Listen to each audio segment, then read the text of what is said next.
இந்த பொழுதுக்கு இன்னும் வர ஆயத்தப்பட்டிருக்கிறது. என கர்த்தருக்கு நேரத்தில் அழைத்து செல்கின்றோம்.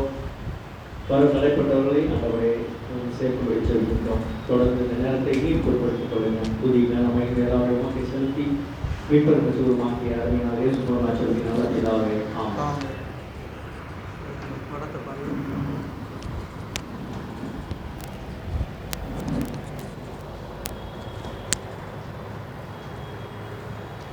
தேவனுடைய பரிசுத்த நாமத்திற்கு சகல கனமகிமையின் துதியின் சோத்திர புகழும் உண்டாவதாக. புதிய ஏற்பாடு வேதபாட விளக்கம் என்ற தலைப்பில் தொடர்ந்து மத்தேயு எழுதின சுவிசேஷத்தை படித்து வருகிறோம். இந்த நாளிலே மத்தேயு 18 அதிகாரத்தை நம்ம தியானிக்க இருக்கிறோம். இந்த 18 அதிகாரத்தை இரண்டாக நான் பிரிக்கிறேன். ஒன்று 1ஆம் வசனத்திலிருந்து 14ஆம் வசனம் வர ஒரு பகுதி, இரண்டாவது 15ஆம் வசனத்திலிருந்து அது முடிகிற வரைக்கும் 35ஆம் வசனம் வர முடிகிற வரைக்கும் இருக்குது.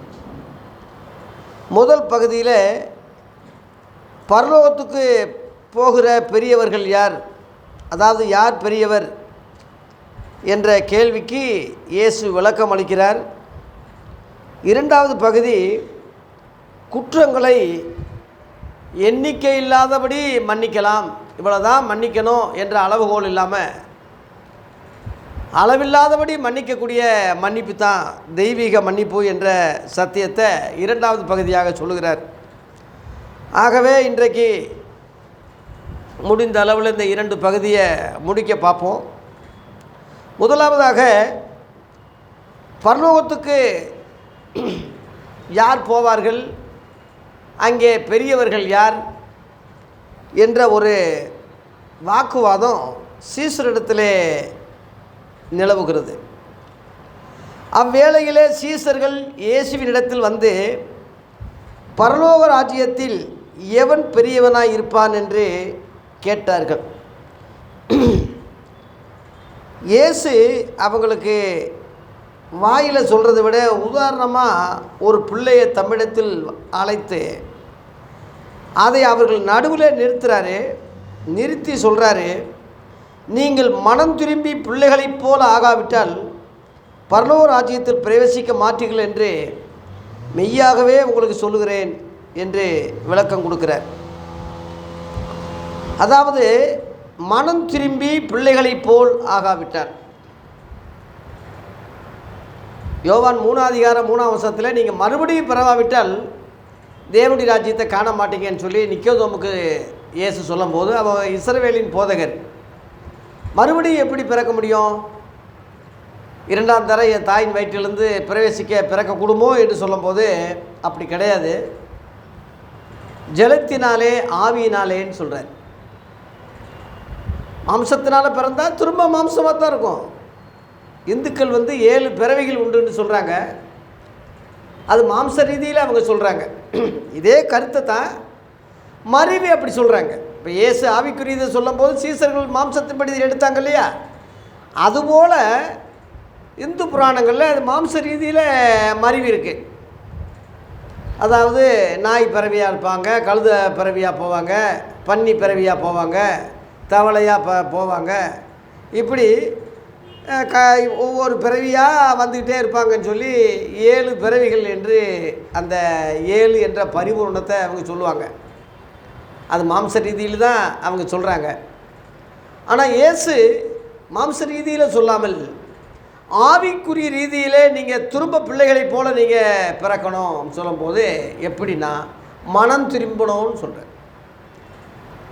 ஒரே சரீரத்தில் அவன் மனசு சரியில்லாட்டினா பல சேட்டைகள் பண்ணுவான், பல இடைஞ்சல் பண்ணுவான், பல ஆளுகளுக்கு தொந்தரவு கொடுப்பான்.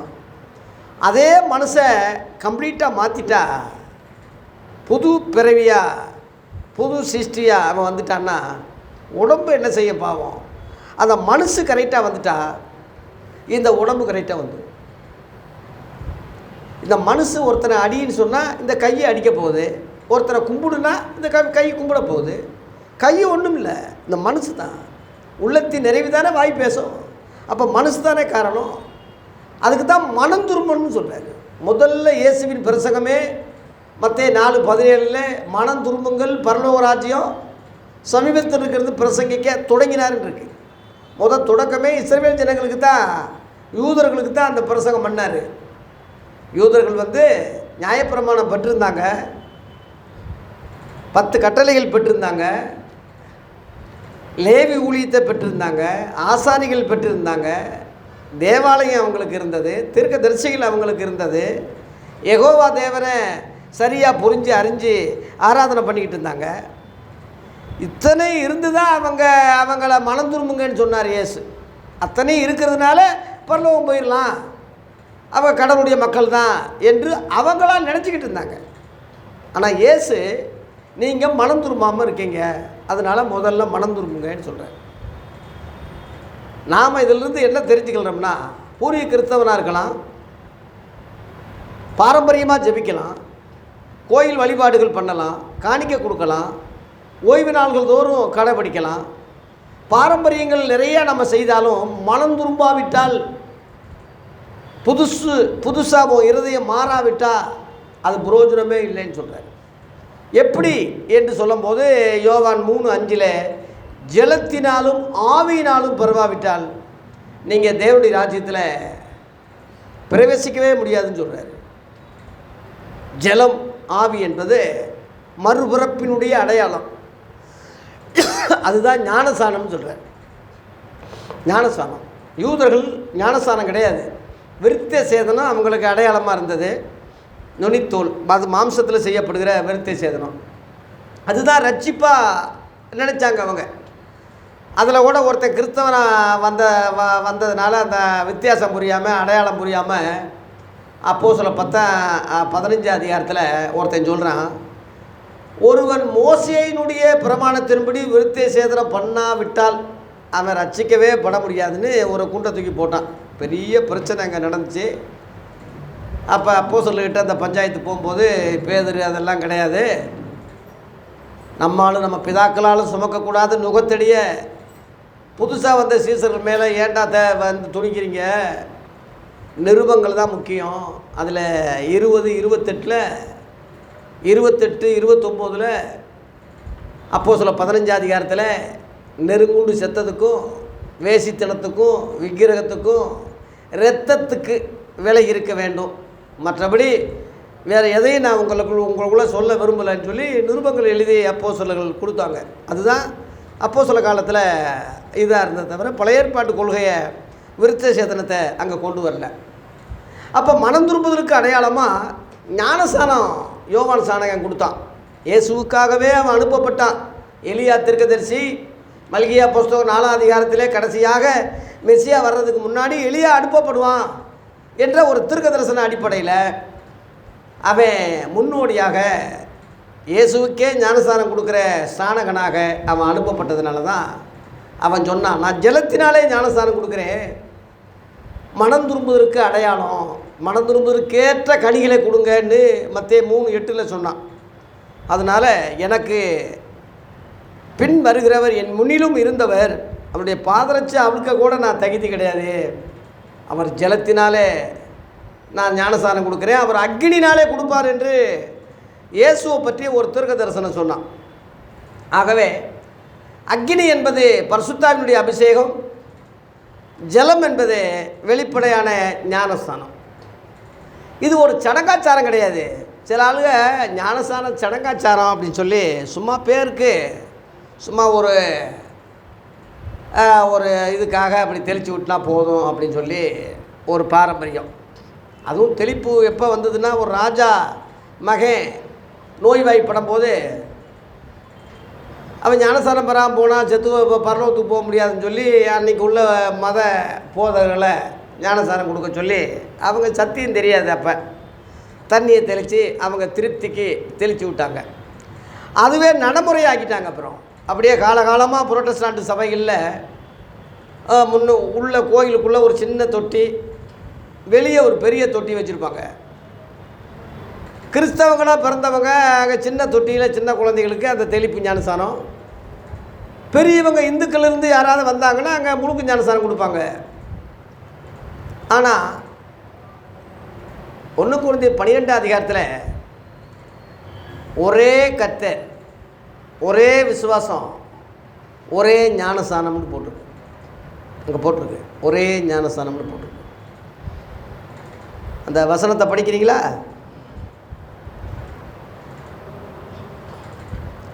1 கொரிந்தியர் 12 அதிகாரம்.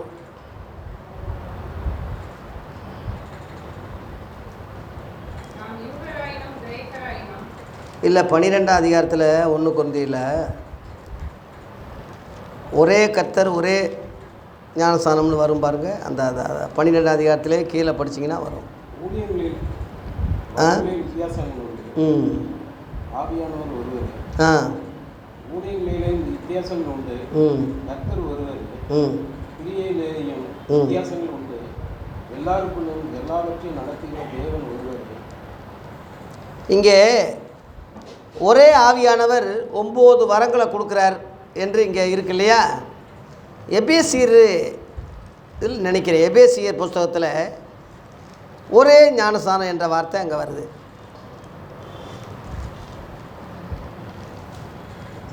4 அதிகாரம் 5 வசனம் படிங்க.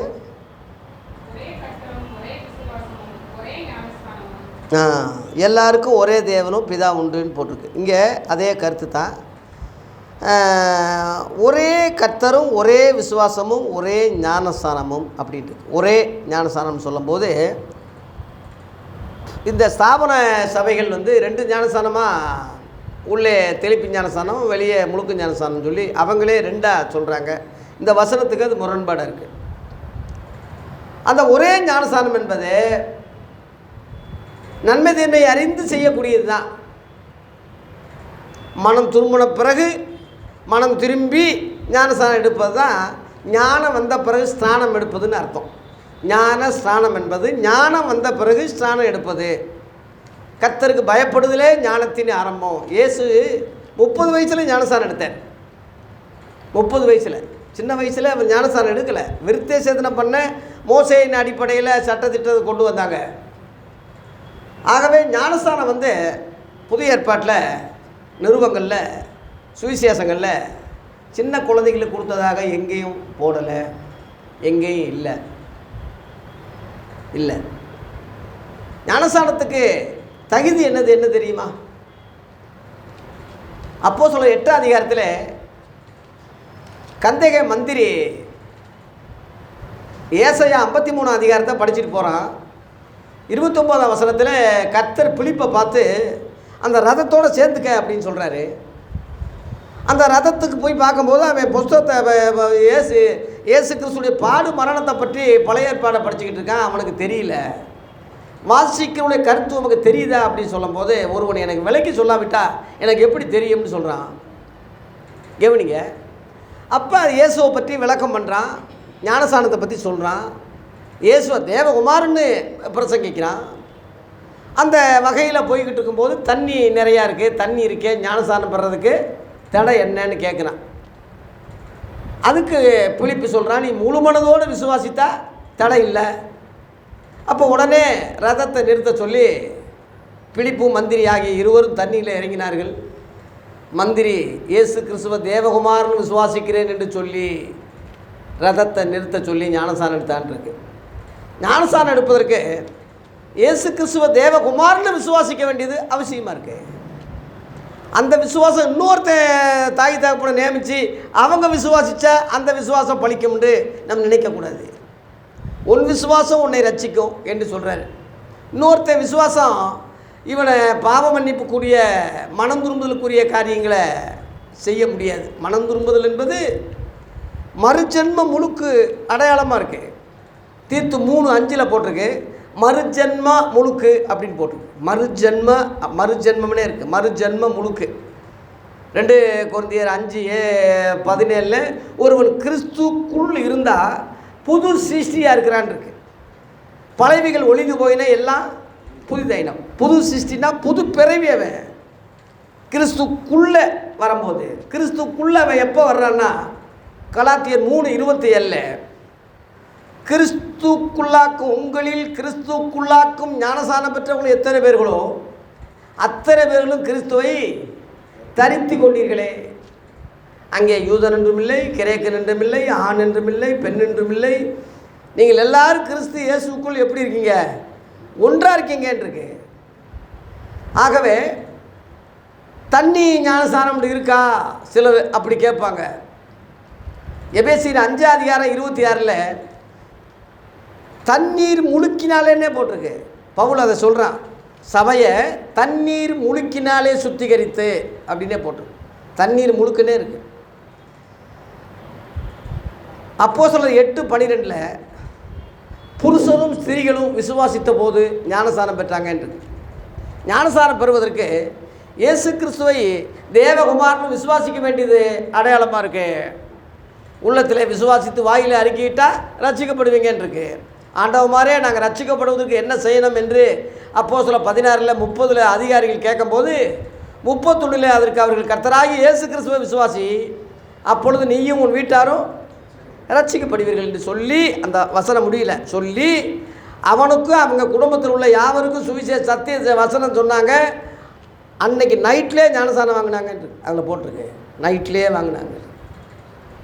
ஆகவே ஞானஸ்நானம் வந்து ஒரு அடையாளம், வெளிப்படையான அடையாளம். உள்ளான அடையாளம் மனம் திரும்புதல். உள்ளான மனம் திரும்புதலுக்கு அடையாளம் வெளிப்படையாக ஞானஸ்நானம். இப்போ எப்படி உங்களுக்கு விளக்குறதுன்னா, உள்ளத்தில் ஒரு மனைவியை, ஒரு ஸ்திரியை மனைவியாக்க ஒருத்தன் விரும்புனா, ஒரு புருஷனை கணவராக்க ஒரு ஸ்திரீ விரும்புனா, உள்ளத்தில் விரும்பினா, அதற்கு அடையாளமாக 10 பேரை கூடி தாலி கட்டுறாங்க, மோதிரம் போடுறாங்க, கல்யாணம் விவாகம் நடக்குது. அது வெளிப்படையான அடையாளம்.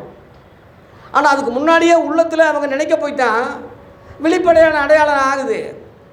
அதனால தான் வெளிப்படையாக அடையாளங்களில் கூட உன் புருஷனாக ஏற்றுக்கொள்ள சம்மதமா, உன் மனசு சம்மதமா, நீ இவளை மனைவியாக ஏற்றுக்கொள்ள சம்மதமா, வெளிப்படையாக அந்த இருதயத்தில் உள்ள எண்ணத்தை கேட்குறாங்க, அறிக்கை கேட்குறாங்க.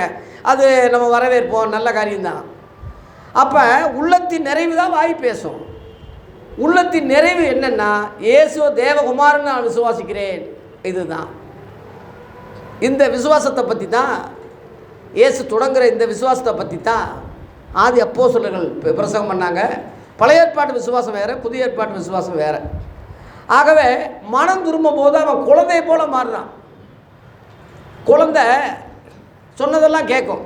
இந்த கடைக்கு போயிட்டு வா, ஓடி போவோம், உட்காரு, உட்காந்துக்கிறோம், முழங்கால் போடு, முழங்கால் போடுவோம், எந்திரிச்சு சிலைட்டடி எந்த. ஆனால் சின்ன குழந்தை இல்லையா? அந்த மாதிரி மனம் திரும்பினவன் அடையாளம் இயேசு என்ன சொன்னாலும் கேட்பான்.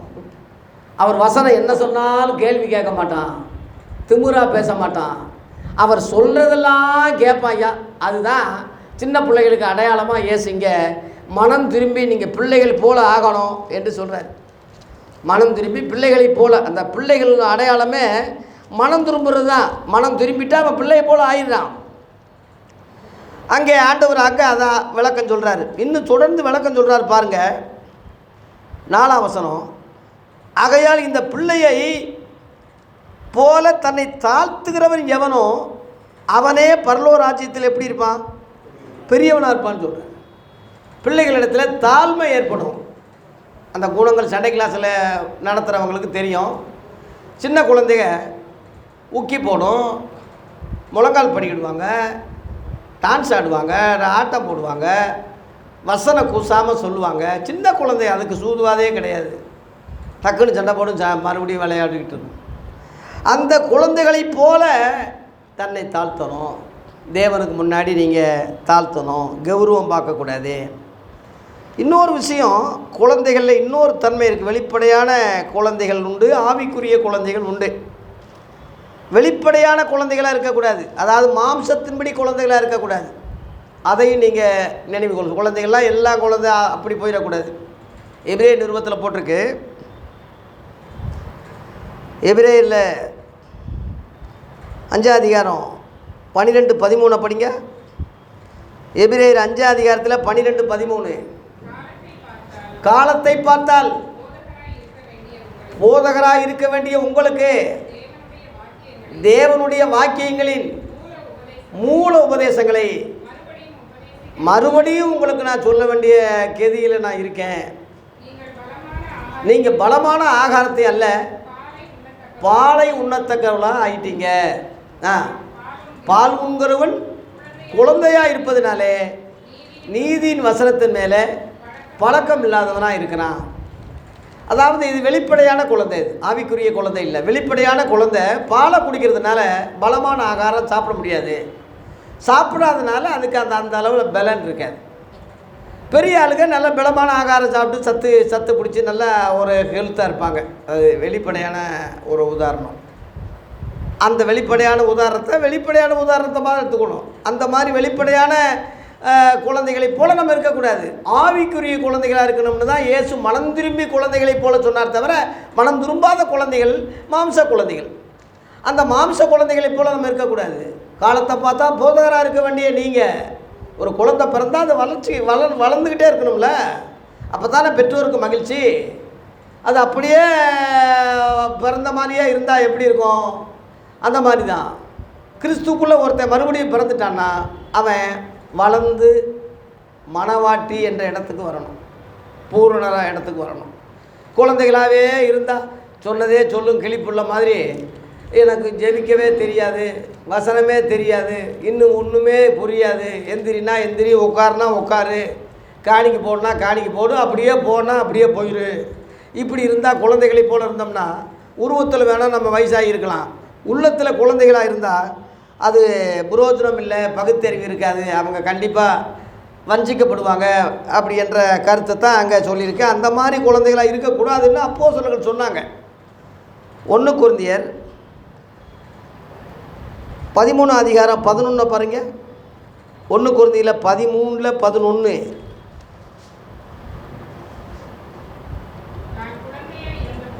நான் குழந்தையாக இருந்தபோது குழந்தையை போல நான் பேசினேன், குழந்தையை போல நான் சிந்திக்கிறேன், குழந்தையை போல நான் யோசிக்கிறேன்.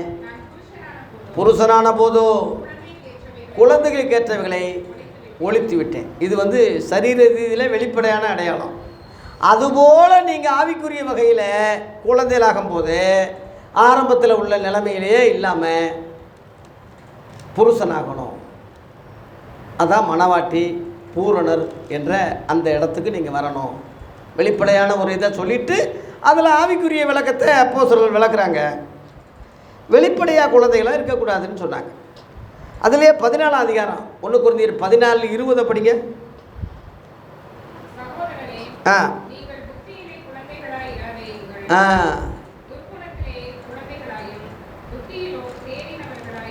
அதாவது தேர்ச்சி பெற்றவங்களாக இருக்க, வெளிப்படையாக சரீர ரீதியில் குழந்தைகளை போல் இருக்காதீங்க. ஏன்னா அது குழந்தைகளை பாருங்கள், குப்பையில் விளையாடும், புரளும், சாக்கடையில் உட்காந்து விளையாடும். அப்படியா நம்ம இருக்க முடியும்? புத்தியில் அப்படி இருக்காதீங்க. அதுக்கு பேர் துர்க்குணம்னு அர்த்தம். உருவாகும் போது அந்த பிள்ளைகளுக்கு துர்க்குணம் ஏற்படும். நீதிமொழிகள் கூட போட்டிருக்கு, சின்ன பிள்ளைகளுடைய இருதயத்தில் மதியினை ஒட்டியிருக்கும், அது பெரும்பாலும் அகற்றிவிடு அப்படின்னு போட்டிருக்கு. அப்போ அது வெளிப்படையான குழந்தைகள். அந்த மாதிரி குழந்தைகளாக நம்ம ஆவிக்குரிய வகையில் இருப்போமானா துர்க்குணத்தில் தான் நம்ம இருப்போம். 1 பேதுரு 2 அதிகாரத்தில் 2 வசனம் 3 வசனம் படிங்க. 1 பேதுரு 2 அதிகாரத்தில் சகல துர்க்குணத்தையும் சகலவித கபடத்தையும் வஞ்சகங்களையும் பொறாமைகளையும் சகலவித புறங்கூறுதலையும் நீங்கள் ஒழித்து விட்டு நீங்கள் வளரும்படி புதிதாய் பிறந்த குழந்தைகளைப் போல திருவசனமாகிய கலங்கமில்லாத ஞானப்பாலின் மேல் எப்படிங்க வாஞ்சையாக இருங்க என்று. அந்த துர்க்குணம் என்பது பிறப்பில் ஏற்படுறது. சங்கீதம் 51 கூட நான் துர்க்குணத்தில் உருவானேன், என் தாய் என்னை பாவத்தில் கர்ப்பம் தரித்தாள்னு தாவீது சொல்கிறான். அதனால தான் நான் இவ்வளோ பெரிய ராஜாவாக இருந்து, இவ்வளோ அறிவாளியாக இருந்து, இவ்வளோ கெட்டிக்காரனாக இருந்து ஒரு சின்ன விஷயத்தில் ரொம்ப சீர்கெட்டு கேவலமாக நான் போயிட்டேன்னு அவன் தன்னைத்தானே அந்த பிறவி ஜென்ம புத்தியில் நான் இருக்கேன்னு ஆளுகிறான். பழைய ஏற்பாட்டில் மனம் திரும்புதல் கிடையாது. பாவ மன்னிப்பு அப்போ இல்லை, ஞானஸ்தான அடையாளம் அப்போ கிடையாது. ஆனால் புதிய ஏற்பாட்டில் இயேசு முதல்ல பிரசங்கமே மனம் திரும்புங்கன்னு சொல்கிறாரு. மனம் திரும்புதலுக்கேற்ற அடையாளம் வெளிப்படையாக ஞானஸ்தானம். ஞானஸ்தானம் மனம் திரும்பாமல் பெறுறது உண்டு, அது பிரயோஜனம் இல்லை. இப்போ குழந்தை பிறந்துருச்சு, உயிர் இல்லைன்னு அர்த்தம். உயிர் இல்லாத குழந்தைய கண்ணு மூக்கு நல்லா இருக்கா, மூக்கு நல்லா இருக்கா, காலெல்லாம் நல்லா இருக்கா, விரல் உயிர் இருக்கான்னு பாடுறான். உயிர் இல்லாட்டினா புதைக்கத்தானே வேணும். நல்லா அழகாக சிகப்பாக இருக்குது, என்ன செய்ய? அந்த மாதிரி தான் மனம் திரும்ப விட்டால் அவன் என்ன பிரயோஜனம்? அவன் 10 தடவை ஞானஸ்தானம் வாங்கினாலும் என்ன பிரயோஜனம் இருக்குது? அந்த சபையில் ஒரு ஞானஸ்தானம், அங்கே ஒரு ஞானஸ்தானம், இங்கே ஒரு ஞானஸ்தானம், எத்தனை ஞானஸ்தானம்? சில ஆளுக்கு சபைக்கு ஞானஸ்தானம் வாங்கிட்டு போயிருப்பான். பிரயோஜனம். மனம் திரும்புறது முக்கியம். 2வது அடையாளம் ஞானஸ்தானம். இயேசு நமக்கு கோல்டு மாடல். இயேசுவை விட நம்ம பெரிய ஆளா? அவர் பெறலைன்னா நம்ம பெற வேண்டிய அவசியம் இல்லை. அவர் பெற்ற இந்த கதின்னா அவர் பெறாமல் இருந்திருந்தா என்ன செஞ்சிருப்போம்? ஞானஸ்தானம் ஒரு அடையாளம். இயேசுவை நான் தேவகுமாரனை ஏற்றுக்கொள்கிறேன், ஒரு அடையாளம். இப்போ கல்லை ஞானஸ்தானம் வாங்கினான்னு சொல்லி கல்லை நான் உதாரணம் காட்டக்கூடாது. அந்த கதியில் இப்போ நீ இருக்கிறியா, தொங்கிக்கிட்டு உன்னை அடித்து தொங்க விட்டுருக்காங்களா? அவனோட ஏன் ஒப்பிடுற? அவன் கதை முடிச்சு அவன் வந்து ஞானஸ்தானம் எப்படி எடுக்க முடியும்? அது நியாயமாக கேட்குறது. நீ நல்லா இருக்க, உன்னால் முடியும், அவனால் முடியாது, அவனோட ஏன் ஒப்பிடணும்? உடனே அவன் பரலோகத்துக்கு போயிட்டான்னு சிலர் சொல்கிறாங்க. பரலோகத்துக்கெல்லாம் போகலை, இன்று என்னோடு கூட பரதீசில் இருப்பாயின்னு சொன்னார் ஆண்டவர். 2 கொரிந்தியர் 12ஆம் அதிகாரம் 3ஆம் வசனத்தில் பரதீசு 3வது வானம்னு போட்டிருக்காங்க. 3வது வானம் பரலோகம் கிடையாது, பரதீசு 3வது வானம். அது ஆவிகள் குடியிருக்கிற இடம். அந்த இடத்துக்கு தான் இயேசு காவல் உள்ள ஆவிகளுக்கு பிரசங்கித்தாருன்னு சொன்னோம்ல. மரித்த உடனே அவர் இயேசுவும் பரலோகத்துக்கு போயிடல. வெள்ளிக்கிழமையில் சிலுவையில் அறையுண்டார். அன்னைக்கு ராத்திரியிலேயே பாதாளத்துக்கு போயிட்டார். ஏறினார் என்பதனாலே அதுக்கு முன் தாழ்வடங்களை பூமியில் இறங்கினார் என்பது தெரிஞ்சுக்கங்கன்னு சொல்லி எபேசியர் 4ஆம் அதிகாரத்தில் விளக்கம் பவுல் சொல்கிறான். 1 பேதுரு 3ஆம் அதிகாரம் 18 பார்த்தீங்கன்னா, அவர் மாம்சத்திலே கொலை உண்டார், ஆவியிலே உயிர்ப்பிக்கப்பட்டார். அந்த ஆவியில் அவர் போய் காவல் உள்ள ஆவிகளுக்கு பிரசங்கித்தார்னு போட்டிருக்கு. அந்த ஆவிகள் பூர்வத்தில் நோவா காலத்தில் தேவன் நீடிய பொறுமை இருந்தபோது கீழ்ப்படியாமல் போன அந்த ஆவிகள் அங்கே போய் பிரசங்கம் பண்ண போகிறாரு. ஏன் பிரசங்கம் பண்ண போனார்ரா? இவரால் என்று வேறு ஒருவராலும் ரட்சிப்பில்லை. நாம் ரட்சிக்கப்படும்படி வானத்தின் கீழோங்கும் மனசுகளுக்குள்ளே இயேசுவின் நாமமே அல்லாமல் ரட்சிக்கப்படுவதற்கு வேறு எந்த நாமமும் பூமியில் கட்டளையிடப்படவில்லைன்னு இருக்கு. அப்போஸ்தலர் 4:12 போட்டிருக்கு. அதனால தான் அங்கே அந்த காவல் உள்ள ஆவிகளுக்கு பிரசங்கிக்கிறார். என்ன பிரசங்கித்திருப்பார்? மனம் திரும்புங்க, என்னை தேவகுமாரன்னு விசுவாசிங்க, உங்களுக்காக பாவ மன்னிப்பு மீட்பு அடைஞ்சு ரத்தம் சிந்திட்டேன், இப்போ உங்களுக்கு அந்த செய்தியை அறிவிக்க வந்திருக்கேன். அதுக்கு பேர் தான் சுவிசேஷம் அல்லது நற்செய்தின்னு அர்த்தம். இது அவங்களுக்கு ஏன் சொன்னார்? அவங்க மனம் திரும்புவாங்களா? ஒரு வேளை அவங்களுக்கு வாய்ப்பு கிடைக்குமா அப்படின்ட்டு சிலர் கேட்பாங்க. அதுலேயே 1 பேதுரு 4ஆம் அதிகாரம் 6ஆம் வசனத்தில் போட்டிருக்கு விளக்கம். அதுலேயே இதற்காக மரித்தோரானவர்கள் மனுஷன் முன்பாக மாம்சத்திலே ஆக்கினிக்குள்ளாக்கப்பட்டிருந்தாலும் தேவன் முன்பாக ஆவியிலே பிழைக்கும்படி அவர்களுக்கும் சுவிசேஷம் அறிவிக்கப்பட்டது. அந்த வார்த்தையை கேட்பீங்க. பழைய ஏற்பாட்டில் சுவிசேஷம் என்ற வார்த்தை இல்லை, நற்செய்தி என்ற வார்த்தை இல்லை. நற்செய்தின்னு சொல்கிறதே இயேசு பூமியில் இப்போ நமக்காக வந்துட்டார் என்பது தானே. லூக்கா 2:10 இதோ நற்செய்தி அறிவிக்கிறேன், இன்று கர்த்தராகிய இயேசு கிறிஸ்து இரட்சகர் தாவீதின் ஊரில் உங்களுக்காக பிறந்துட்டார். இயேசு நமக்காக பிறந்தார் என்பதாலே நற்செய்தி, அதானே சுவிசேஷம். இயேசு பழைய ஏற்பாட்டில் பிறக்காதனால அந்த நற்செய்தி அங்கே இல்லை, சுவிசேஷம் கிடையாது. அதனால் அங்கே சுவிசேஷம் சொல்ல வேண்டிய வாய்ப்பு இல்லை. அங்கே ஜனங்க ரட்சிக்கப்படலை. அப்படியே ரட்சிக்கப்படாமையே பரலோகத்துக்கு எவனும் போக முடியாது. ரட்சிக்கப்படாதவங்க எல்லாம் அக்கினி கடல் நரகத்துக்கு போங்கடான்னா என்ன நியாயம்? ஆபிரகாம் முதல் கொண்டு இருக்கானே, தாவீது முதல் கொண்டு இருக்கானே, ஈசாக்கு தாவி எங்கப்பா பெரிய பெரிய ஆளுகள்லாம் அங்கே தானே இருக்காங்க பழைய ஏற்பாட்டில். தெரியாதில்ல, அவங்கெல்லாம் கிறிஸ்தவங்களாம் ஆகலையில. ஒருவன் எங்களுக்கு விளக்கி சொல்லாவிட்டால் எங்களுக்கு எப்படி தெரியும்னு கந்தக மந்திரி கேட்ட மாதிரி, அனுப்பப்படாவிட்டால் அவங்க எப்படி பிரசங்கிப்பாங்க? பிரசங்கிக்கிற இல்லாவிட்டால் எப்படி விசுவாசிக்காவிட்டால் எப்படி ரட்சிக்கப்படுவாங்க? ரட்சிக்கப்படாவிட்டால் எப்படி தொழுது கொள்வாங்க? இப்படிலாம் கேள்வி கேட்பான். அதுக்கெல்லாம் ஆண்டவர் மண்டையை சொரிஞ்சிக்கிட்டா இருப்பார்.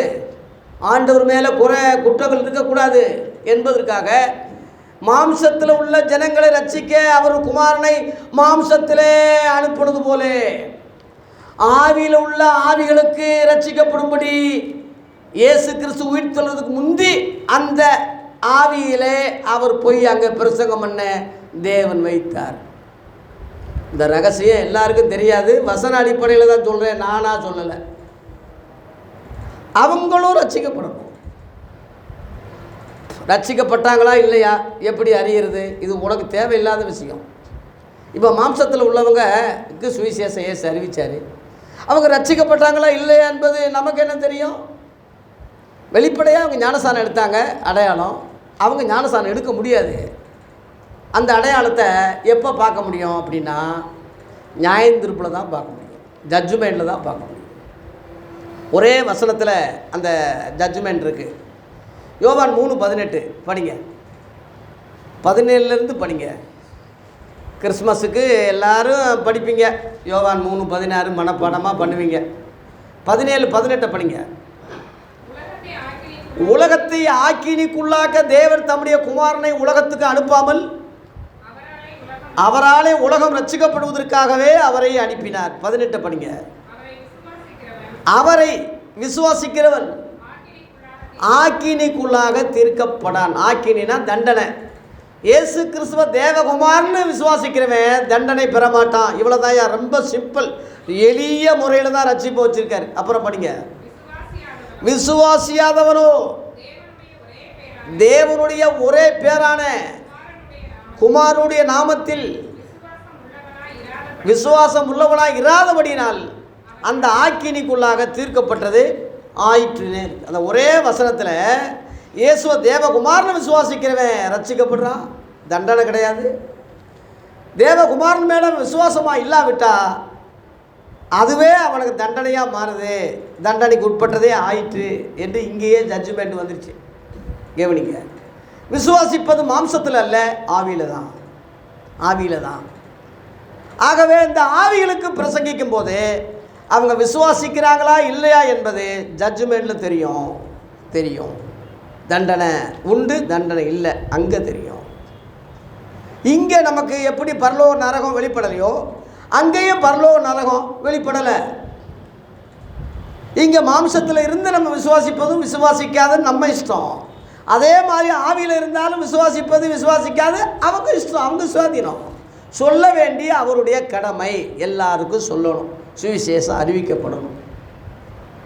மத்தேயு 24:14 இந்த ராஜ்யத்தின் சுவிசேஷம் சகல ஜாதிகளுக்கு சாட்சியாக பிரசங்கிக்கப்படும், அப்பொழுது முடிவு வரும்னே போடும். முடிவு வர்றதுக்கு எல்லாத்துக்கும் சொல்லணும். தெரியாதுன்னு எவனும் சொல்ல முடியாது. சல்லடை போட்டு சலிச்சிருவார் ஆண்டவர். எவனுக்கும் இயேசுவை தெரியாதுன்னு சொல்ல முடியாது.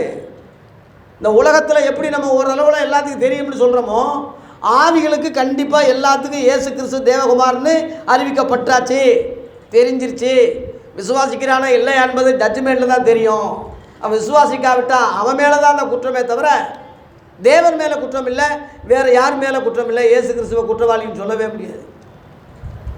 அதனால அவங்களுக்கும் சுவிசேஷம் அவங்களுக்குன்னு அங்கே போடலை, அவங்களுக்கும், அப்படிப்பட்டவங்களுக்கும் சுவிசேஷம் அறிவிக்கப்பட்டது என்ற ரகசியத்தை அப்போஸ்தலர்கள் நிருபங்கள் எழுதியிருக்காங்க.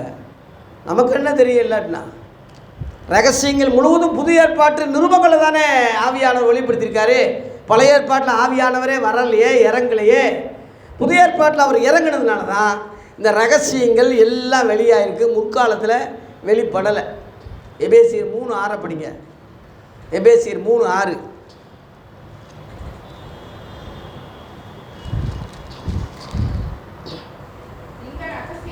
இந்த ரகசியம் பரிசுத்த அப்போஸ்தலருக்கும் தீர்க்கதரிசிகளுக்கும் ஆவியானவராலே வெளிப்படுத்தப்பட்டிருக்கிறது போல முற்காலங்களில் மனுபுத்தருக்கு என்ன செய்யலை, அறிவிக்கப்படலைன்னு இருக்கு. அப்படியே போட்டிருக்கு. முற்காலத்தில் அது அறிவிக்கப்படலை. அதிலே நீங்கள் 11ஆம் வசனம் படிங்க. அதிலேயே 11 இயேசு கிறிஸ்துவை கொண்டு எல்லாவற்றையும் படைத்த தேவன் ஆதிகாலம் முதல் மறைந்திருந்த ரகசியத்தை ஐக்கியம் என்னதென்று எல்லாருக்கும் வெளிப்படையாக காண்பிக்கிறதுக்கு இந்த கிருபை எனக்கு அளிக்கப்பட்டிருக்கு. அதாவது அப்போஸ்தலர்களுக்கு தான் அறிவிக்கப்பட்டிருக்கு ரகசியங்கள் முழுவதும். பழைய ஏற்பாட்டில் ரகசியங்கள் வெளிப்படலை. அதனால தான் அதையே போட்டு தொங்காதீங்க, அதையே மணிக்கணக்கில் நேரத்தை செலவு பண்ணாதீங்க, அதையே படிக்காதீங்க நான் சொல்கிறது காரணம் அதான். மத்தேயு 13:11 படிங்க. மத்தேயு 13:11 பரலோகராஜ்யத்தின் ரகசியங்களை அறியும்படி உங்களுக்கு அருளப்பட்டது, அவர்களுக்கோ அருளப்படவில்லை. அதாவது வேதபாரர் பரிசேயர் பழைய ஏற்பாட்டுக்காரங்களுக்கு அருளப்படலை, உங்களுக்குன்னு சொல்றது இயேசுவின் சீசர்கள். அதில் 35ஆம் வசனத்தில் உலகத்தோற்றம் முதல் மறைந்திருந்த ரகசியங்கள்லாம் ஊமைகளில் நான் வெளிப்படுத்துவேன் என்ற தீர்க்கதரிசனப்படி எல்லாத்தையும் சொல்லிட்டேன்னு சொல்கிறார். ஆகவே பழைய ஏற்பாடு பங்கு வகை வகையாக பூர்வத்தாருக்கு உரைக்கப்பட்டதே தவிர முழு சத்தியம் அங்கே வெளிப்படலை, ரகசியங்கள் வெளிப்படலை. இயேசு கிறிஸ்து வந்து தான் யோவான் 15:15 படி என் பிதாவிடத்தில் கேள்விப்பட்ட எல்லாவற்றையும் சொல்லிட்டேன்னு சொல்லி எல்லாத்தையும் சொல்லிட்டேன்னு சொல்கிறார். மீதி ஒன்றும் வைக்கலை. அதான் புல் காஸ்பல்னு சொல்கிறது, பூரண சத்தியம் சொல்கிறது அந்த அர்த்தம் தான். எல்லாத்தையும் சொல்லிட்டாரு. இந்த சொன்ன காரியங்கள்லாம் நீங்கள் தாங்க மாட்டீங்க, தாங்கக்கூடிய சக்தியை நான் பரிசுத்த ஆவியானவரை அனுப்புகிறேன், காத்துருங்கன்னு சொன்னார். அப்போஸ்தலர் 1ஆம் அதிகாரத்தில் 5ஆம் வசனத்தில் காத்துருங்கன்னு சொன்னார்.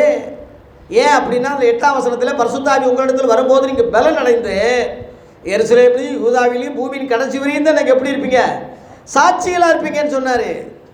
அந்த அபிஷேகம் தான் நம்மளை பலப்படுத்தி இன்றைக்கி இது 2000 வருஷம் ஆனாலும் நம்ம ஞாபகமாக பேசுகிறோம், கரெக்டாக பேசுகிறோம், சத்தியத்தை கரெக்டாக சொல்கிறதுக்கு அடையாளம் அன்னைக்கு இறங்கின ஆவியானவர் இன்றைக்கும் இருக்கிறார். எபேசியர் 4:30 போட்டிருக்கு. அந்த ஆவியானவர் வந்து மீட்கப்படும் நாளுக்கென்று நம்மளை முத்திரை குத்திருக்காருன்னு போட்டிருக்கு. மீட்புக்காக. அப்படிங்க நீங்கள்லாம் கிறிஸ்தவங்க மீட்கக்கூடிய நாளுக்காக முத்திரையாக பெற்ற தேவனுடைய பரிசுத்த ஆவியானவரை துக்கப்படுத்தாதீங்க. துக்கப்படக்கூடிய அளவில் ஒரு நபர், அவர் ஒரு ஆளுத்துவமுடையவராக இருந்தால் தான் துக்கப்பட முடியும். பரிசுத்த ஆவின்னு போட்டிருக்கு. அது ஒரு புகை, காற்று, அது வந்து உருவம் கிடையாது, அது வந்து மூன்றாவது நபர் கிடையாது சொல்லி சில தற்கூறிகள் சொல்வதுண்டு. துக்கப்படுறாருன்னு துக்கப்படுறது வந்து ஒரு ஆளுத்துவமுடையவர் தான் துக்கப்பட முடியும். இயேசு துக்கப்பட்டார் கெச்சமனே தோட்டத்தில், ஆவியானவரும் துக்கப்படுறாரு, தேவனும் துக்கப்படுறாருன்னு. மூணுமே அந்த ஆளுத்துவமுடையவராக இருந்தால் தான் அந்த எண்ணம் வரும். ஆகவே நம்மை மீட்கக்கூடிய நாளுக்காக அந்த ஆவியானவர் அனுப்பப்பட்டிருக்கார். எதிலிருந்து? அக்கினியிலிருந்து, நரகத்திலிருந்து, அந்தி கிறிஸ்திலிருந்து, 666 மீட்கக்கூடிய அந்த ரகசிய வருகை அல்லது எடுத்துக்கொள்ளப்படுதல், இதுக்காக தான் ஆவியானவர் அருளப்பட்டிருக்கு என்ற ரகசியம். இந்த ரகசியங்கள்லாம் பழைய ஏற்பாட்டில் தெரியாது, வெளிப்படலை. பழைய ஏற்பாட்டிலேயே இவன் பிரசங்கம் பண்ணுறதுனாலே, மணிக்கணக்கில் அங்கேயே சொல்கிறதுனால இந்த வெளிச்சம் அவனுக்கும் தெரியல, அவனை சேர்ந்த விசுவாசிகளுக்கும் தெரியல. இதுதான் ஒரு அவல நிலைமை, வேதனையான காரியம். ஆகவே மனம் திரும்புதல் என்பது தான் பிரசங்கம். அப்போஸ்தலர்கள் பிரசங்கம் அதை தான் சொன்னாங்க. அப்போஸ்தலர் 2ஆம் அதிகாரத்திலே 37, 38 இருதயத்தில் குத்தப்பட்டு யூதர்கள் சொன்னாங்க, சகோதரரே நாங்கள் என்ன செய்யணும்? குத்தப்படுறாங்க. பிரசங்கம் கேட்கும்போது இருதயம் குத்தப்படுது. நாங்கள் என்ன செய்யணும்னு சொல்லும்போது பேதுரு சொன்ன காரியம், நீங்கள் மனம் திரும்புங்க. 38 மனம் திரும்புங்க, ஞானஸ்தானம் பெறுங்க, அப்பொழுது பரிசுத்தாவின் வரத்தை பெறுவீங்க, மாறுபாடு உள்ள சந்ததியை விட்டு விலகி உங்களை ரட்சித்து கொள்ளுங்க. அப்படி வார்த்தையை சந்தோஷமாக ஏற்றுக்கொண்டவங்க ஏறக்குறைய 3000 பேர் கிறிஸ்தவங்களாக மாறினாங்க. அதுதான் பிரசங்கம். அப்போஸ்தலர்ல 20:21 படிங்க. 20:21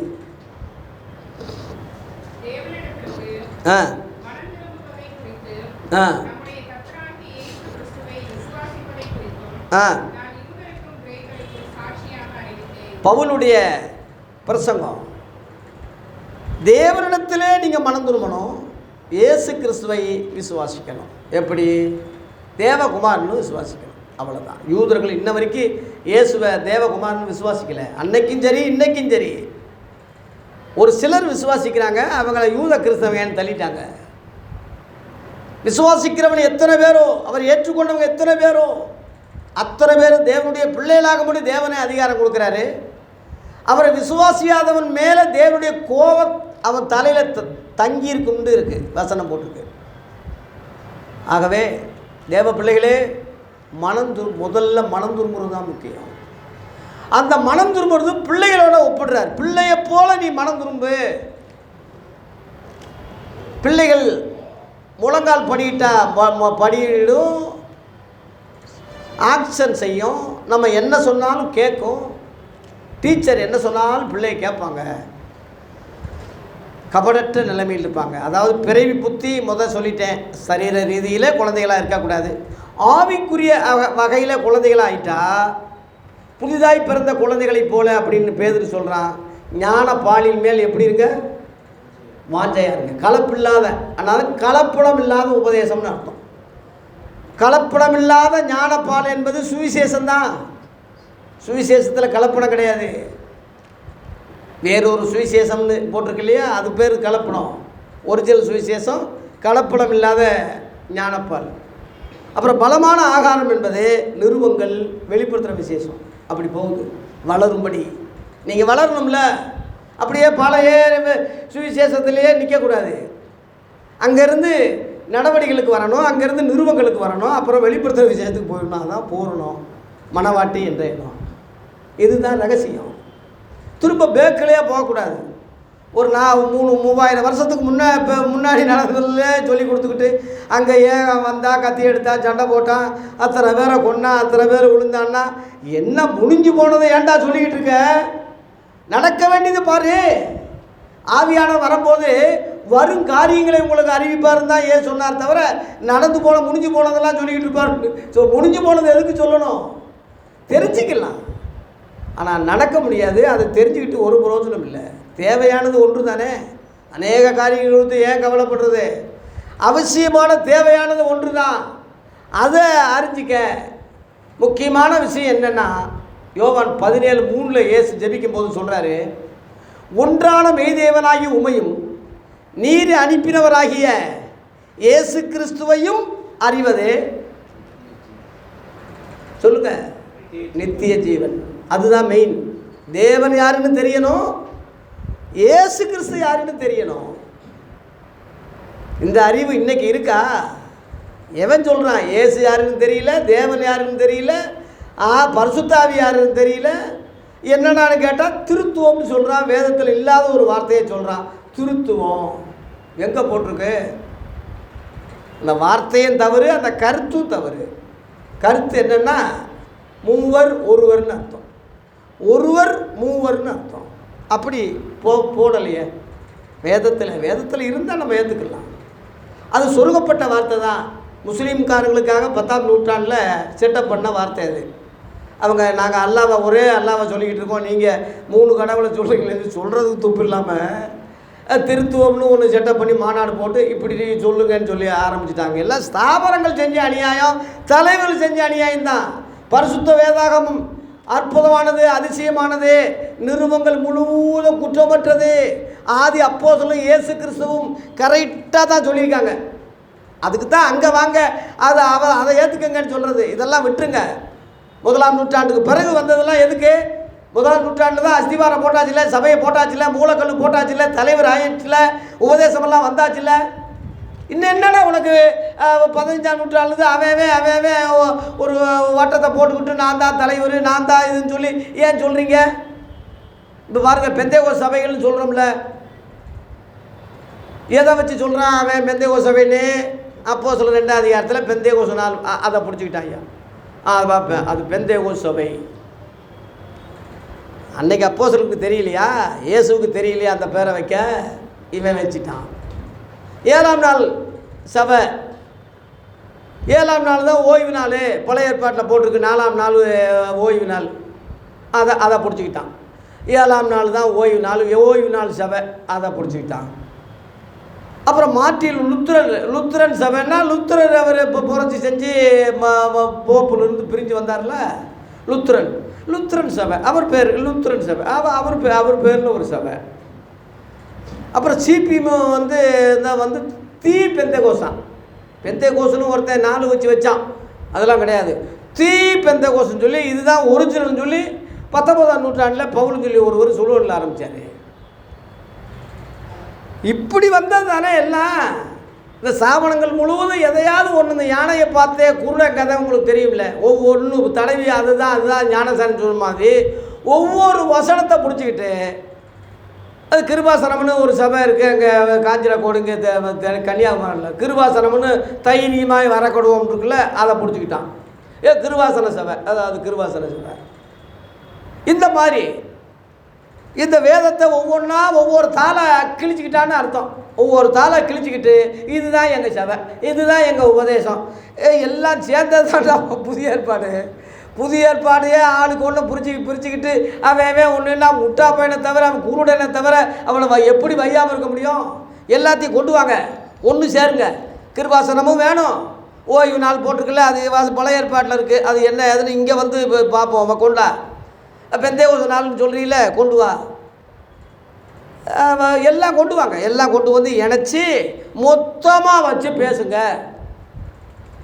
எதுக்கு சொல்லப்பட்டது, எதுக்கு சொல்லப்பட்டது, மேலே உள்ள கருத்து என்ன, கீழே உள்ள கருத்து என்ன, யாரும் தலைவர்கள்லாம் வேணாம், மொத்தமாக கொண்டாங்க. ஒரே தலைவர் இயேசு, தலைமை இடம் பரலோகம், அவரால் நியமிக்கப்பட்ட ஆதி அப்போஸ்தலர்கள் நிருபங்கள் நமக்கு வழிகாட்டி, ஆவியானவர் இறங்கினவர் இன்றைக்கி இருக்கார். இந்த பரிசுத்த ஆவியில் தான் ஆவியானவரால் தான் இதெல்லாம் அருளப்பட்டிருக்கு. 2 தீமோத்தேயு 3 அதிகாரத்தில் 16-17 போட்டிருக்கு. தேவனுடைய வாக்கியங்கள்லாம் பரிசுத்த ஆவியினால் அருளப்பட்டிருக்குன்றது. அவர் அருளப்பட்டிருக்கு. அதை பிரிக்காதீங்க, கிழிக்காதீங்க, ஆளுக்கு ஒன்று வச்சுக்கிறாதீங்க. அதை உரிமை கொண்டாடி அதுக்கு ஒரு தலைவர், அதுக்கு ஒரு கமிட்டி, அதுக்கு ஒரு பாரம்பரியம். இது என்ன இப்படி தானே அநியாயமாக போச்சு? ஒவ்வொன்று ஒரு வட்டம் போட்டுக்கிட்டு அதில் நம்ம சிக்கினவன் இப்போ தான் விழிச்சிருக்கோம், இப்போ தான் கண்ணை திறக்கிறோம், இப்போ தான் சுதாரிக்கிறோம். ஆகா உண்மைதான்னான்னு இப்போ தான் தெரிய வருது. ஆகவே இதெல்லாம் பொருட்படுத்தாமல் மூல கல்லுக்கு, மூல பாசைக்கு, ஆதி அந்த சபைக்கு, ஆதி அந்த அஸ்திபாரத்துக்கு 1ஆம் நூற்றாண்டில் இயேசு கிறிஸ்துவின் சபை அந்த இதுக்கு வந்துருங்க. வந்துட்டா இவங்க கருத்து முழுவதும் அங்கே தானே இருக்குது. அங்கே அதுதானே ஒரிஜினலு. ஒரு காரியம் உங்களுக்கு தெரியலன்னா சட்டப்படி காரியம் என்ன இருக்குது, அந்த சட்ட நூலை பாருங்கள். ஒரு கரண்டில் ஏதாவது மிஸ்டேக்குன்னா ஒரு இபி அதிகாரியை கூப்பிட்டு பார்க்க சொல்லுங்கள். ஒரு சரீரத்தில் ஏதாவதுன்னா ஒரு டாக்டர், நல்லா தேர்ச்சி பெற்ற டாக்டர்கிட்ட அது முறையாக கேளுங்க. அதான நியாயம். இங்கே குழப்பம் வருதுன்னா ஆதி அப்போஸ்தலர்கள் என்ன சொன்னாங்க, இந்த இதுக்கு, இந்த குழப்பத்துக்கு அவங்க என்ன சொன்னாங்கன்னு அங்கே பார்த்தா தானே உனக்கு விளக்கம் தெரியும். எங்கள் மூத்த போதவர் சொல்கிறாரு, எங்கள் பிஷப்பு சொல்கிறாரு, எங்கள் பைபிள் காலேஜில் இப்படி இருக்குது, நான் லண்டனில் இப்படி படித்தேன்னா திரும்ப இப்போ பழைய கூடி கதவு தடுற மாதிரி தானே, திரும்ப அந்த ஓட்டர் கார்டு ஓடுற மாதிரி தானே இருக்குது. அப்படி தான் நம்ம இருக்கோம். இப்போ சபைகள் ஆதி நிலைமைக்கு வாங்க, ஆதி நிலைமை அவங்கள நினைவு கூறுங்க. யூதா 17 படிக்க, வெளிப்படுத்துகிற விஷயத்துக்கு முன்னாடி ஒரு தாள், யூதா 17. நீங்களோ பிரியமானவர்களே. இந்த குழப்பமெல்லாம் அதுக்கு முன்னாடி பார்த்தீங்கன்னா ஏகப்பட்ட குழப்பங்கள். இதெல்லாம் சொல்லிட்டு கடைசியில் நீங்களோ பிரியமானவர்களே நம்முடைய கர்த்தராகிய இயேசு கிறிஸ்துவின் அப்போஸ்தலரால் முன் சொல்லப்பட்ட வார்த்தைகளை இன்னைக்கு சொல்கிற வார்த்தை இல்லை, முன் சொல்லப்பட்டது 1ஆம் நூற்றாண்டு. 1ஆம் நூற்றாண்டில் சொல்லப்பட்ட வார்த்தையை தேவ பிள்ளைகளே, கிறிஸ்தவர்களே நினையுங்கள். இன்னைக்கு சொல்கிறத நினைக்காதீங்க. இவன் அவனை குறை சொல்கிறான், அவன் இவனை குறை சொல்கிறான், அவன் இவனை குறை சொல்கிறான், இவங்களுக்குள்ளேயே பிசாசின் வேலை இது. ஒன்றுக்கு ஒன்று அடிச்சுட்டு சாகுடாங்கன்னு சொல்கிறது. இயேசுவின் பிரசங்கம் என்ன தெரியுமா? எல்லாரும் நம்மை போல இருக்கணும். பிதாவே நம்ம ஒன்றாக இருப்பது போல எல்லாரும் ஒன்றாக இருக்கணும் தாயா. அப்போ யோவான் 17 அதிகாரம் முழுவதும் ஜெபம் முழுவதும் ஒருமை ஒன்றாக இருக்கணும் தானே சொன்னாங்க. அப்படித்தானே இயேசுவின் ஜெபம் இன்னைக்கு இருக்கு. அப்படி எவன் இருக்கான்? இவன் அவனவையா, அவன் இவனவையா, நாங்கள் தான் மனவாட்டி, நாங்கள் தான் முத பேர், நாங்கள் தான் சிறிகளால் கரைபடாதவன், அவன் தான் முத ஆளாக போவான். இன்னைக்குள்ள சண்டையை தீர்க்கிறதுக்கே முடியலையே. இதுக்கெல்லாம் இயேசு காரணம் இல்லை, அப்போஸ்தலர் காரணம் இல்லை, வேதாகமம் காரணம் இல்லை, ஆதி தலைகள் பிரிஞ்சுக்கிட்டு சண்டை போட்டது தான் காரணமே தவிர பரிசுத்த ஆவியானவரும் அப்போஸ்தலர்களும் இயேசு கிறிஸ்து காரணம் அல்ல என்பதை தயவு செய்து புரிஞ்சுக்கங்க. எபேசியர் 2:20, எபேசியர் 2:20, எபேசியர் 2:20, அப்போஸ்தலர் தீர்க்கதரிசியுடைய எம்பர்களுடைய அஸ்திவாரம், அவங்க தான் ஃபவுண்டேஷன், ஃபவுண்டர் அவன் தான். ஒவ்வொரு சபைக்கு பவுண்டர்னு சொல்லிக்கிட்டு இருக்கான்ல, இதெல்லாம் போலி பவுண்டர். அவன் தான் பவுண்டர்னு போட்டிருக்கு, போலி பவுண்டர்கள் இவங்கெல்லாம். அவங்க தான் ஸ்தாபகர்கள். அந்த அஸ்திவாரத்தின் மேல் ஒரு கிறிஸ்தவன் கட்டப்படுறது, அந்த அஸ்திவாரத்தில் தான் நீ கட்டணும். உன் மூலக்கல், உன் பாஸ்டர், உன் பிஷப்பு, உன் ரெவரண்டு, உன் போப்பா இருக்கக்கூடாது. உன் மூலக்கல் ஆதி அப்போஸ்தலர் தான் உன் ஃபவுண்டேஷன், அவங்க தான் அஸ்திவாரம். அதுக்கு மேலே தான் நீ கட்டப்பட்டிருக்க. அப்புறம்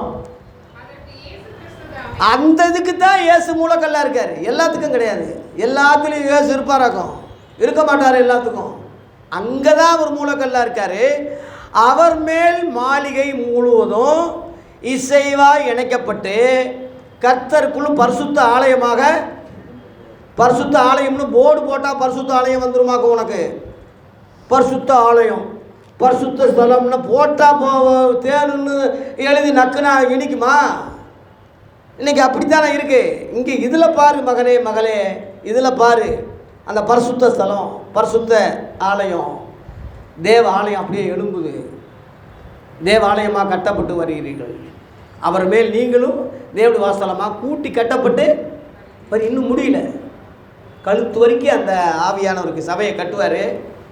கட்டின பிறகு தலையை கட்ட மாட்டார். தலை அங்கே இயேசு கிறிஸ்து தான் தலை. பிதான் வலது பாரத்தில் நமக்காக பரிந்து பேசிக்கிட்டு இருக்காரு. இங்கே ஸ்டாப் ஆயிரும், கழுத்து வரைக்கும் வந்தவொடனே ஸ்டாப் ஆயிரும். அப்புறம் எடுத்துக்கொள்ளப்படும். அந்த தலை அங்கேருந்து வரும், இந்த முண்டை இங்கேருந்து போகும், ரெண்டும் மத்திய வானத்தில் சந்திக்கும். இயேசு பூர்ணனாக இருப்பார், சபையும் அப்போ தான் பூர்ணமாகும். இந்த ரகசியங்கள் யாருக்கு தெரியும்? நிருபங்கள் படித்தா தானப்பா தெரியும். அதனால் தயவு செய்து இன்றைக்குள்ள ஸ்தாபனங்கள் இருக்கட்டும், தலைவர்கள் இருக்கட்டும், இருந்துட்டு போட்டோம். நம்ம இதெல்லாம் உதறிட்டு ஆதி அப்போஸ்தலர் உபதேசத்துக்கு வாங்க, நினைவு கூறுங்க, மூலக்கல்லுக்கு வாங்க, அஸ்திவாரத்துக்கு வாங்க. 1 கொரிந்தியர் 3:11 போட்டிருக்கு, போடப்பட்டிருக்கிற அஸ்திவாரமாகிய இயேசு கிறிஸ்துவே அல்லாமல் வேற எந்த அஸ்திவாரத்தையும் உங்களால் போட கூடாது. முடிய போய்தான் இத்தனை இருக்கு. ஃபவுண்டேஷன், அந்த ஃபவுண்டேஷன், இந்த ஃபவுண்டேஷன், நிறைய ஃபவுண்டேஷன் இருக்கு. கூடாதுன்னு இருக்கு. அதுதான் ஒரிஜினல். இயேசு கிறிஸ்துவே அல்லாமல். இயேசுவை நேசிக்கிறவங்க இப்படி பிரிஞ்சு சண்டை போட மாட்டாங்க. ஒரு தகப்பன் நேசிக்கிற பிள்ளைகள் ஒன்றுக்கு ஒன்று மோத மாட்டாங்க, சண்டை போட. அந்த தகப்பன் மனசு வேதனைப்படுற மாதிரி நடந்துக்கிறவே மாட்டாங்க. தகப்பனை நேசிக்கிறதா இருந்தா. அதுபோல் பரம தகப்பன் பரலோகத்தில் இருக்கிறார். நமக்கு மூத்த சகோதரன் இயேசு இருக்கார். அவரால் நியமிக்கப்பட்ட, இரத்த சிந்தி மீட்கப்பட்ட சபை, ரட்சிக்கப்பட்டவங்களை கர்த்தர் அணுகுற சபையில் ரட்சிக்கப்பட்டவங்க தான் சபை தான் ரட்சிப்பு. எழுத்தின்படி அல்ல, இது ஆவிக்குரியது. இந்த சர்வசங்க சபை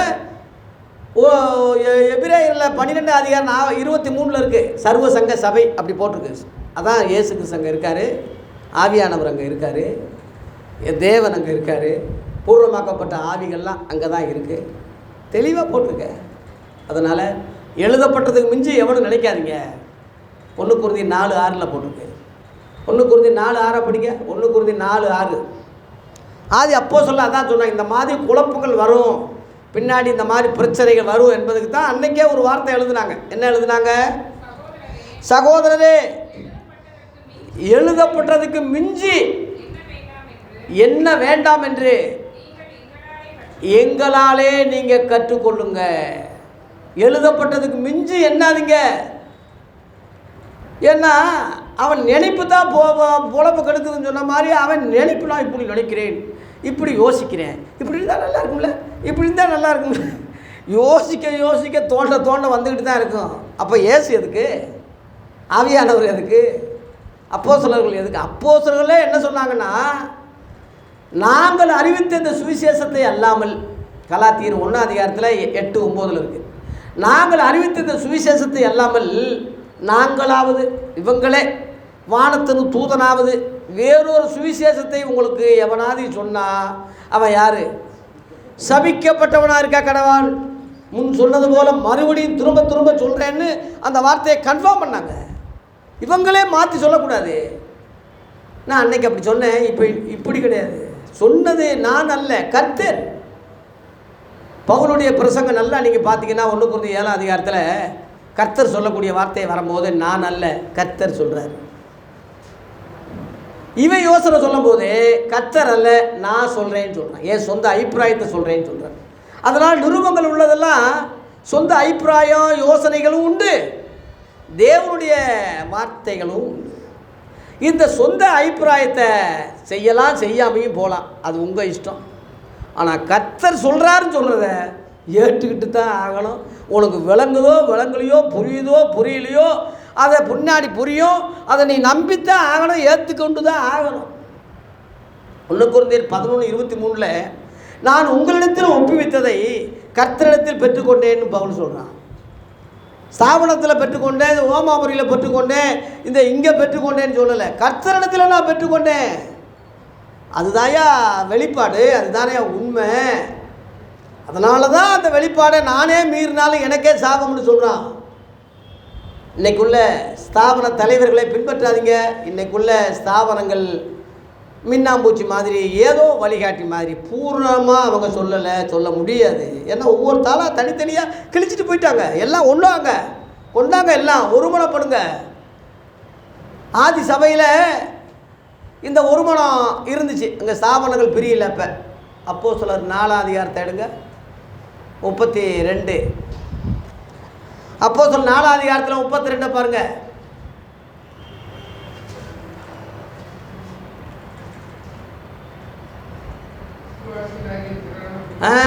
கிறிஸ்தவ விசுவாசிகளாகிய திரளான ஜனங்களுக்கு ஒரே இருதயமும் ஒரே மனமாக இருந்ததுயா. அப்புறம் ஒருவராகிலும் தனக்குள்ளத தனக்குன்னு சண்டை போடலை, சகலமும் அவர்களுக்கு பொதுவாக இருந்தது. இது எப்படி சாத்தியமானது? திரளான மக்களாக இருந்தாலும் ஒரே மனம் ஒரே இருதயம் எப்படி சாத்தியமாச்சு? எப்படி பொதுவாக இருந்தாங்க? ஜாதி வித்தியாசம் கிடையாது, அங்கே மத பிரச்சனை கிடையாது, பணக்கார ஏலம் கிடையாது, உயர்வு தாழ்வு கிடையாது. அந்த ஒற்றுமை ஒரு மனம் எப்படி வந்தது என்ற கேள்விக்கு உபதேசம் ஒன்றா இருந்தது. ரகசியம் சொல்கிறேன், அதுலேயே நீங்கள் மேலே அப்போஸ்தலர் 2:42 பார்த்தீங்கன்னா அந்த உபதேசம் ஒன்று அங்கே பாருங்கள். 2:42 அப்போஸ்தலர்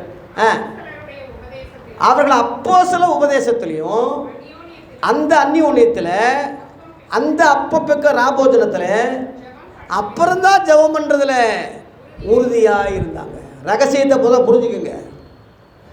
அவங்க உபதேசத்தில் ஒன்றா இருந்ததுனால, ஒரே உபதேசம் இருந்ததுனால ஒருமனம் இருந்தது, ஒற்றுமை இருந்தது, பிரிவினைகள் கிடையாது, உயர்வு தாழ்வு கிடையாது. இந்த மாதிரி ஸ்தாபனங்கள் அப்போ இல்லை. ஒரே தலைவர் இயேசு, அவரால் நியமிக்கப்பட்ட ஆதி அப்போஸ்தலர்களுக்கு அடங்கியிருந்தாங்க. அவனுடைய வார்த்தையை சந்தோஷமாக ஏற்றுக்கொண்டவங்க தானே 3000 பேர் கிறிஸ்தவங்களாக மாறினாங்க. அப்போஸ்தலர்களுக்கு அந்த மரியாதை இருந்துச்சுல, அந்த அப்போஸ்தல உபதேசம் தான் அன்னைக்கு இருந்தது. இன்னைக்கு அது இருக்கா பாஸ்டர்னா? இருக்குது. எங்கே இருக்குது? ரோமர்லேருந்து யூதா வரைக்கும் இருக்குது. சுவிசேஷங்கள் முழுவதும் அவங்க எழுதுனது தான், வெளிப்படுத்தின விசேஷம் அவங்க எழுதுனது தான். இன்றைக்கி இருக்காங்க. அது அப்போஸ்தல காலத்தோடு முடிஞ்சு போச்சு. சிலர் சொல்கிறாங்க 1ஆம் நூற்றாண்டில் எல்லாம் செத்துட்டாங்க. அப்படிப்பட்டவனுக்கு ஒரு கேள்வி கேளுங்க நீங்கள். ஏண்டா இயேசு செத்துட்டாரா? செத்தாலும் அவர் உயிர் தெழலையா? உயிர் தெழுந்த இயேசு இன்றைக்கும் உயிரோடு இல்லையா? சதா காலங்களில் அவர் உயிரோடு இல்லையா? இருக்காரு அப்படி சொல்லுவான். அவர் தாண்டா அப்போஸ்தலன்னு சொல்லுங்கள். எபிரேயர் 3:1 படி சொல்லுங்கள். வசனப்படி தான், நீங்களாக சொல்லுங்கள். எபிரேயர் 3:1 பாருங்கள். எபிரேயர் 3:1 ஆகையால் இப்படி இருக்க பரம அழைப்புக்கு பங்குள்ளவளாகிய பரிசுத்த சகோதரரே, நாம் அறிக்கை பண்ணுகிற அப்போஸ்தலரும் பிரதான ஆசாரியருமா இருக்கிற கிறிஸ்து இயேசுவை கவனித்து பாருங்கள். தெளிவாக போட்டிருக்கு. இயேசுவுக்கு இங்கே 4 பெயர்கள் கொடுக்கப்பட்டிருக்கு. முதல் பேர் அப்போஸ்தலர், 2வது பிரதான ஆசாரியர், 3வது கிறிஸ்து, 4வது இயேசு. இயேசுவை தெரியும், கிறிஸ்துவை தெரியும், பிரதான மேப்பர்னு கூட தெரியாது. ஏன்னா பழைய ஏற்பாட்டு ஆசாரியத்துவம் தான் பேசுகிறான். லேவி ஆசாரித்துவம். இயேசுடைய ஆசாரித்துவம் மெல்கிசேதேக்கின்படி புது உடன்படிக்கை, பழைய உடன்படிக்கை கிடையாது. இயேசுவே ஒரு லேவியர் இல்லையே. லேவியர்களுக்கு தானே அப்போஸ்தலர் அந்த ஆசாரிய ஊழியமே கொடுக்கப்பட்டிருக்கு. இயேசுவே ஒரு லேவியர் இல்லையே, அவர் யூதர் தானே, அது பொருந்தாது. இந்த ஆசாரியம் வேற, இவர் ஒரு அப்போஸ்தலர்னு அங்கே முதல்ல போட்டிருக்கு. ஆகவே கிறிஸ்துவை தெரிஞ்சவங்க, இயேசுவை தெரிஞ்சவங்க, அவர் ஒரு பிரதான ஆசாரி என்பது எந்த ஊழி என்பது தெரியல, அவர் ஒரு அப்போஸ்தலர் என்பது தெரியல. அப்போஸ்தலர் என்றால் தேவனால் அனுப்பப்பட்டவர்னு அர்த்தம். இயேசு தேவனாலே, பிதாவாகி தேவனால் அனுப்பப்பட்டதுனாலே அவர் முதல் அப்போஸ்தலர். கடைசியில் பரலோகத்தில் அவர் உயிர்த்தெழுந்து போகும்போது ஒரு வார்த்தை சொன்னார், சகல ஜாதிகளையும் சீசராக்குங்க, பிதா குமாரே பரிசுத்தாவி நாமத்திலே ஞானஸ்தானம் கொடுங்க, நான் உங்களுக்கு கட்டளையிட்ட யாவையும் கைகொள்ளும்படி அவர்களுக்கு உபதேசம் பண்ணுங்கன்னு சொன்னார். மோசேயை கட்டளையிட்டதுன்னு சொல்லலை, நான் உங்களுக்கு கட்டளையிட்டது. மலை பிரசங்கத்தில் சொன்னார்ல, கண்ணு கண்ணு பல்லுக்கு பல்லு என்பது பூர்வத்தாருக்கு சொல்லப்பட்டது. நான் சொல்கிறேன்னு சொன்னார்ல, மொத்தமாக திரட்டி சொல்கிறாரு. நான் உங்களுக்கு கட்டளையிட்ட யாவையும் கை கொள்ளும்படி அவர்களுக்கு உபதேசம் பண்ணுங்க. அவர் உபதேசம் பண்ணுங்கன்னு சொன்னார்ல, அவர் முதல் பேர் என்ன? அப்போஸ்தலர். இப்போ அது படித்தோம்ல, அப்போஸ்தலர். உபதேசம் பண்ணுங்கன்னு சொல்கிறார். 2 இணைங்க, அப்போஸ்தல உபதேசம் வந்துருச்சா? சீசர்கள் 2வது. முதல் அப்போஸ்தலர் இயேசு, அவர் உபதேசம் தான் அப்போஸ்தல உபதேசம் சொல்கிறார். இந்த அப்போஸ்தல உபதேசத்தில் தான் ஆதி சபை வளர்க்கப்பட்டது. அதில் தான் 3000 யூதர்கள் கிறிஸ்தவங்களாக மாறினாங்க. இன்றைக்கி கிறிஸ்தவங்களாக வந்தவங்களெல்லாம் யூதர்களாக மாற்றிக்கிட்டு இருக்கா, பழைய ஏற்பாட்டையே சொல்லி. மோசே அப்படி வந்தான், இவன் தானியல் வந்தான், இவன் எஸ்தர் வந்துச்சு, அந்த பொம்பளை வந்துச்சு, இவன் சண்டை போட்டான், அவன் கிதியோன் வந்தான், எவனோ வந்தான்னு சொல்லி கிறிஸ்தவங்களை பேக்கில் யூதர்களாக மாற்றிக்கிட்டு வர்ற ஒரு அபாயம் இன்றைக்குள்ள தலைவர்கள் செய்கிற அட்டுழியம், இன்றைக்குள்ள ஸ்தாபனங்கள் செய்கிற கொடுமை, அநியாயம். எப்படி இவங்களை வையாமல் இருக்க முடியும்? ஒரு வையுறாரு, திட்டுறாரு, தற்கூரின்னு சொல்கிறாரு, நாயின்னு சொல்கிறாருன்னா எப்படிடா வையாமல் இருக்க முடியும்? இயேசு சாட்டை எடுத்துக்கிட்டாரு. எதுக்கு? தேவனுடைய வீடை நீங்கள் கல்லர் குகையாக மாற்றிட்டீங்களேன்னு சொல்லி பக்தி வைராக்கியம் அவரை பச்சித்து நல்ல வேலை அடிக்கலை, விரட்டிட்டாரு. அந்த வைராக்கியம் உண்மையுள்ள ஊழியக்காரனுக்கு எனக்கு இருக்காதா? அவரை நேசிக்கிற எனக்கு இருக்காதா? சபைகளை பாழாக்கிட்டாங்களே, இன்றைக்கி தலைவர்கள்லாம் கெடுத்துட்டாங்களேன்னு சொல்லும் போது அந்த வேதனை இருக்காதா? அந்த கஷ்டம் இருக்காதா? துன்பம் இருக்காதா? அவங்கள கொஞ்சவா முடியும்? ஒரு திருடனை போய், ஒரு கள்ள ஊழியக்காரனை போய், ஒரு தவறாக சபையை கெடுத்துக்கிட்டு இருக்கிறவனை போய் அவனை மெச்சி மூத்த போதுகிற வாழ்க, அவன் ரெவரண்டு, அவனை பாராட்டவா முடியும்? அன்னைக்குள்ள அப்போஸ்தலர் நாயின்னு சொன்னாங்க, ஓனாயின்னு சொன்னாங்க, விரியம்பாம்பு குட்டின்னு சொன்னாங்க. பண்டிகைகளுக்கு முன்னும் முத்து போடாதீங்க, நாய் கக்கெடுத்து தின்னுன்னு சொன்னாங்க. அதைத்தானே நான் சொல்லிக்கிட்டு இருக்கேன். அவங்க சொன்னதானே நான் சொல்கிறேன். அந்த வைராக்கியம் அவங்களுக்கு இருந்தது, எனக்கு இருக்காதா?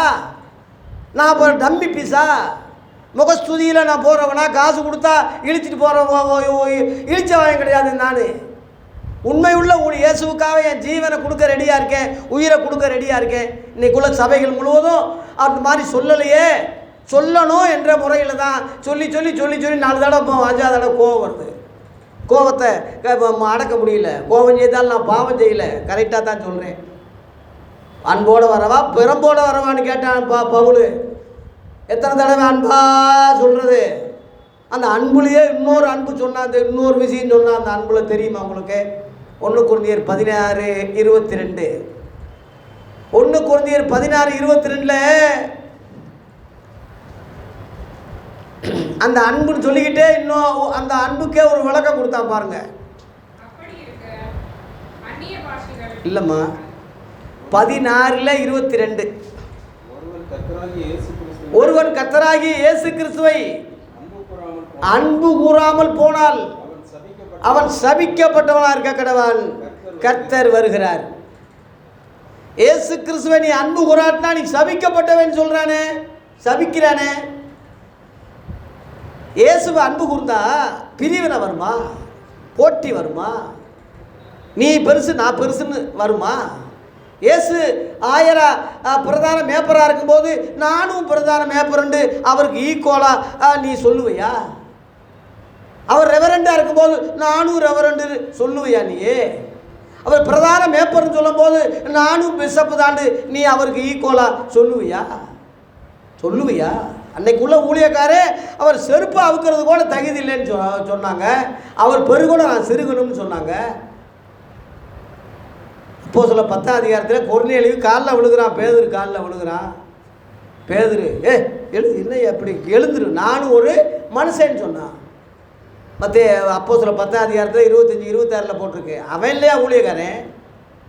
இன்னைக்குள்ள அவன் பதவி ஆசைக்கு பெருமைக்கு தலைவர் பட்டத்துக்கு தானே பிரிஞ்சிருக்கான். அவனை ஜெய போடுறதுக்கு தானே ஒரு கூட்டம் இருக்குது. இவன் எப்படிடா இயேசுவை நேசிக்கிறான்னு சொல்ல முடியும்? இயேசு கிறிஸ்து மேலே அன்பு கூர்ந்தா அப்படி நடப்பானா, செய்வானா? அவர் இருக்கும் போது நானும் ஒரு தலைவர்னு சொல்லுவானா? அதுக்கு தான் இங்கே போட்டிருக்கு சபிக்கப்பட்டவன்னு போட்டிருக்கு. இந்த சபிக்கப்பட்டவன் முழுவதும் ஜட்ஜ்மெண்ட்டில் இடதுபுறத்தில் நிப்பாட்டுவாங்க. இயேசு அங்கே சபிக்கிறார். சபிக்கப்பட்டவர்களே, சாத்தானுக்காகவும் அவன் தூதர்களுக்காகவும் ஆயத்தமாக்கப்பட்ட அக்கினிக்கு போங்க. இந்த சபிக்கப்பட்டவங்க முழுவதும் அந்த லிஸ்ட்டில் இருப்பாங்க. வேறு ஒரு சுவிசேஷம் சொல்லவே சபிக்கப்பட்டவன் இருக்குல்ல, அந்த சபிக்கிற கூட்டம் எல்லாம் இடதுபுறத்தில் நிப்பாட்டிடுவார். அவன் பெரிய தீர்க்கதரிசியாக இருப்பான். அதுக்காக அவனை பின்பற்றாதீங்க. கழுதையை கர்த்தர் பயன்படுத்தினார். கழுதை பரலோகம் போகுமா? கர்த்தர் கழுதையை பயன்படுத்தினார், மதிகேட்ட தடுத்தார். அதனால் கழுதையை பின்பற்ற முடியுமா? கழுதை பரலோகத்துக்கு போக முடியுமா? அதுபோல் மனுஷர்களை ஆண்டவர் பயன்படுத்தலாம். அதனால் அவன் பரலோகத்துக்கு போவானா அல்லது அவனை நம்ம பின்பற்றணுமா என்பது பொருள் அல்ல. கர்த்தரை தான் பின்பற்றணும். அவன் மாறலாம், கர்த்தர் மாற மாட்டார். ரகசியம் புரிஞ்சுங்க.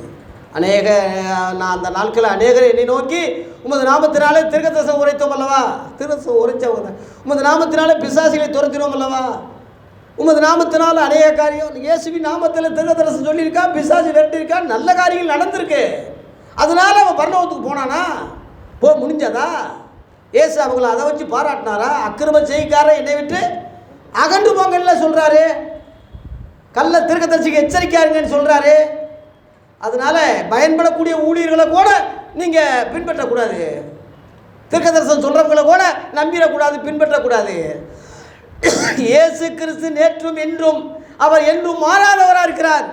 அவரைத்தான் பின்பற்றணும். அவருடைய ஆதி அப்போஸ்தலர் ஃபவுண்டேஷன் அவங்கள தான் பின்பற்றணும், நிருபங்களை தான் பார்க்கணுமே தவிர இன்றைக்கி நானும் மாறலாம், நல்ல போராட்டத்தை போராடி ஓட்டத்தை முடித்தேன் என்று நான் சொல்ல முடியாது. நான் இன்னும் முடிக்கல, ஓடிக்கிட்டு தான் இருக்கேன். நான் அந்த லிஸ்ட்டுக்கு போக முடியாது. அவங்க ஓடி முடிச்சுட்டாங்க, அவங்கள பின்பற்றுவோம். நானும் பின்பற்றுறேன், நீங்களும் பின்பற்றுங்க. நம்ம எல்லாம் சகோதர சகோதரிகளாக இருப்போம்.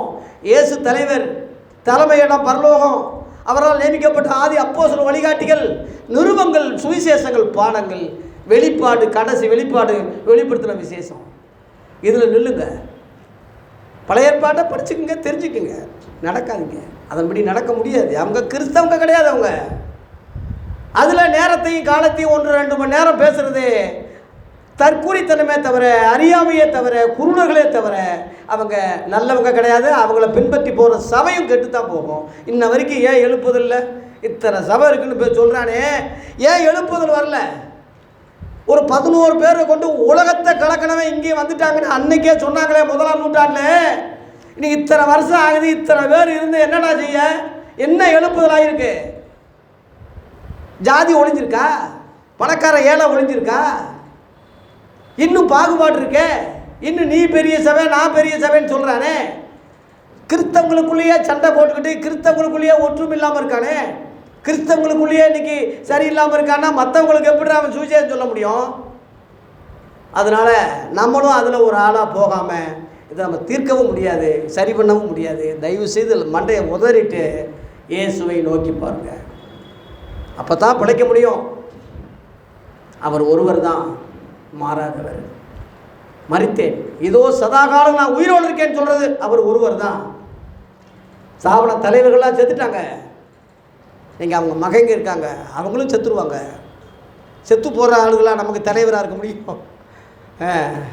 மாறாதவர், ஜீவிக்கிறவர், என்றும் இருக்கிறவர் தான் நம்ம ஒப்பற்ற தலைவரே தவிர செத்து போன ஸ்தாபனமோ தலைவர்களோ நாட்டம் எடுத்த மக்களோ தேர்தலோ பிஷப்போ இவங்களை கலட்டி விட்ருங்க. கலட்டி விட்டுங்கன்னா வையாதீங்க, திட்டாதீங்க, சண்டை போடாதீங்க, விட்டுட்டு போயிடாதீங்க, இருங்க. ஆனால் இயேசு தான் உங்களுக்கு தலைவர். ஆவிக்குரிய வகையில் யோசிங்க. பிள்ளைகளைப் போல மாம்சத்தின்படி பிள்ளைகளைப் போல இருக்காதீங்க. ஆவிக்குரிய வகையில் மனம் திரும்புங்க, ஞானசானம் பெறுங்க, பரிசுத்தாவின் வரத்தை பெறுங்க, பூரணர்களாகப்பட்ட அந்த நிலைமையில் போங்க. இந்த ஒரு பகுதியை இப்போ நான் சொல்லி முடிக்க போகிறேன். ரெண்டாவது பகுதிக்கு டைம் இல்லை. இந்த பகுதியில் இந்த சின்ன சிறியில் ஒருவனுக்கு இடல் உண்டாக்குறவன் 7ஆம் வசனத்தில் மத்தேயு 18:7 இடர்கள் நிமித்தம் உலகத்துக்கு ஐயோ. இடல் வருவது அவசியம், ஆனாலும் எந்த மனசனால் இடல் வருகிறதோ அவனுக்கு என்னது ஐயோ. ஐயோன்னா கேடுன்னு அர்த்தம். இடல் வரத்தான் செய்யும், இந்த சண்டை வரத்தான் செய்யும், இந்த பிரச்சனை வரத்தான் செய்யும், இன்றைக்கி இந்த பிரிவினைகள் இருக்கத்தான் செய்யும். அது யாரால் வருதோ அவனுக்கு என்னது என்னது ஐயோன்னு தான் இருக்கு. வரும், பிரிவினை வரும், சண்டை வரும், இந்த குழப்பம் வரும், எல்லாம் வரும். நீங்கள் அது காரணமாகிடக்கூடாது, அதை விட்டு விலகுங்க. 6 என்னிடத்தில் விசுவாசமாக இருக்கிற சிறியில் ஒருவனுக்கு இடலை உண்டாக்குறவர் எவனோ அவனுடைய கழுத்தில் ஏந்திரக்கல்லை கட்டி சமுத்திரத்தின் ஆழத்தில் அவனை அமிழ்த்துகிறது நலமாக இருக்கும். இடலை உண்டாக்கக்கூடாது. ஏந்திரக்கல்லுன்னா ஓட்டையாக இருக்கும். வேறு சாதா கல்லாக இருந்தால் கட்டினா உருவிட்டு வந்துடும். அந்த ஓட்டையாக இருக்கிறதுனால அதில் கயிறை விட்டு உயிரி கட்டினா அது விழாது. சமுத்திரத்தில் போட்டாச்சுன்னா அவன் மேலே வரவே முடியாது, செத்தே போயிடுவான். அந்த அர்த்தம் தான். அப்போ அவ்வளோ கொடுமையாக கடுமையாக அங்கே தண்டிக்கிறாருன்னு அர்த்தம் இடல் உண்டாக்குறவன். அதனால் ரட்சிக்கப்படுறவன் ரட்சிக்கப்படாதபடி, சபைக்கு போகிறவனை போக விடாதபடி, சத்தியத்தை கேட்குறவனை சத்தியத்தை போக விடாதபடி தடுக்கிறது என்னென்ன சலுகை. நீங்கள் அங்கே போனீங்கன்னா இந்த சலுகை இல்லை, இந்த கல்லறை இருக்குது, இந்த இந்த வேலை இருக்குது, இந்த பதவி இருக்குது, இந்த வசதிகள் இருக்குது, இதெல்லாம் அங்கே போனீங்கன்னா கொடுக்க மாட்டோம்னா சத்தியத்துக்கு போய் பரலோகத்துக்கு போகிறத தடை பண்ணி உலக காரியங்களை ஆசை வார்த்தையை காட்டி இவன் இடலை பண்ணி பரலோகத்துக்கு போக விடாமல் இருக்கான்னா அவன் தான் இடலை உண்டாக்குறவன்.